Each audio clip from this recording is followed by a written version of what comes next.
दिसायला एक पाणी खाली. होय. आता माझ्यावर घे. पावसानं फार धाराशिव जिल्ह्यामध्ये हाहाकार माजवलेला आहे.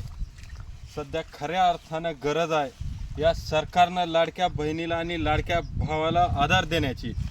फक्त जोरदार घोषणा देऊनच मी लाडका भाऊ बहिणीच्या पाठीशी खंबीर उभा आहे किंवा लाडक्या भावाच्या पाठीशी हा भाऊ खंबीर उभा आहे, छाती ठोकून काही होणार नाही. सध्या या पावसानं शेतकऱ्याचं पार कंबर डमवलं आहे. त्याच्यामुळं या शासनानं एक भाऊबीज म्हणून या लाडक्या बहिणीच्या पाठीशी खंबीरपणे उभं राहून या लाडक्या बहिणीला आधार देणं गरजेचं आहे. तसं त्याचप्रमाणे लाडका भाऊसुद्धा खूप संकटामध्ये सापडलेला आहे. त्या दाखवून द्यावं या शासनानं की खरंच हे सरकार लाडक्या बहिणीच्या आणि भावाच्या पाठीमागं उभारलेलं आहे. ही आमची सोयाबीन आहे.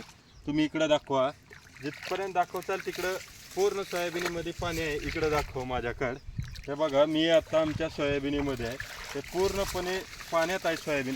कधी कुठला अधिकारी कोण येणार, याचा पंचनामा कोण करणार, कोण बघणार आणि कागदावरती कधी हा पंचनामा घेतला जाणार व कधी शेतकऱ्याला मदत मिळणार.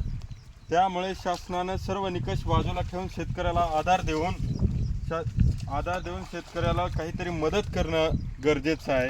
पंचनामे करणे किंवा तुमचे जे काही असेल प्रशासकीय बाबी त्या तुम्ही नक्कीच कराव्या, परंतु तात्काळ या शेतकऱ्याला मदत देऊन आधार देणं गरजेचं आहे. कुठंतरी शेतकरी हतबल होत चाललेला आहे आणि पाऊस काय थांबायचं नाव घेत नाही. हे आमची सोयाबीन पूर्णपणे पाण्यात आहे. दाखवा तुम्ही, या इकडं माझ्या पाठीमागं.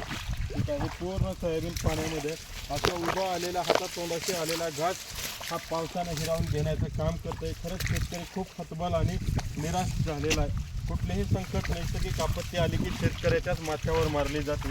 पण मायबाप सरकारनं खरं तर ह्या शेतकऱ्याला आधार देऊन काहीतरी मदत करण्याची गरज आहे. शासनाला माझी हात जोडून विनंती आहे, शेतकऱ्याला मदत करावी.